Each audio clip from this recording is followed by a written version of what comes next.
विश्वकर्मा भगवान कथा। प्राचीन काल में जितनी भी राजधानियां थीं, उन सभी का निर्माण विश्वकर्मा जी द्वारा ही किया गया था।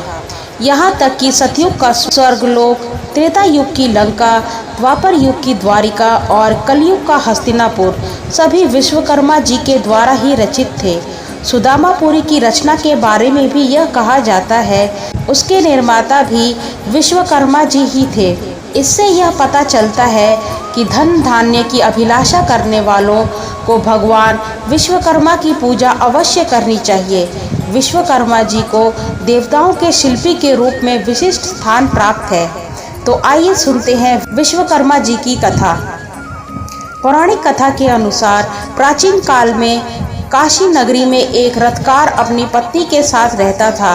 वह अपने कार्य में निपुण था, लेकिन फिर भी वह भोजन से अधिक धन नहीं कमा पाता था। इस वजह से उसे बहुत परेशानियों का सामना करना पड़ता था। इतना ही नहीं, उसकी पत्नी पुत्र न होने की वजह से बहुत दुखी रहती थी। वह दोनों अक्सर पुत्र की प्राप्ति के लिए साधु के पास जाते थे, लेकिन उनकी इच्छा पूरी फिर भी नहीं हो पाती थी। एक दिन उनका एक पड़ोसी ब्राह्मण ने रथकार से कहा कि तुम दोनों भगवान विश्वकर्मा की पूजा करो, तुम्हारी हर इच्छा अवश्य पूर्ण होगी। अमावस्या तिथि को व्रत कर भगवान विश्वकर्मा का महत्व सुनो।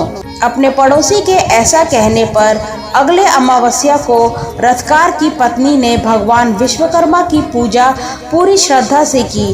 उसकी भक्ति को देखकर भगवान विश्वकर्मा बेहद प्रसन्न हुए और उन्होंने उसे पुत्र होने का वरदान दिया। भगवान विश्वकर्मा के आशीर्वाद से रथकार की पत्नी को एक बेहद खूबसूरत पुत्र हुआ। इसके बाद से दोनों सुखी जीवन व्यतीत करने लगे। जय विश्वकर्मा भगवान की।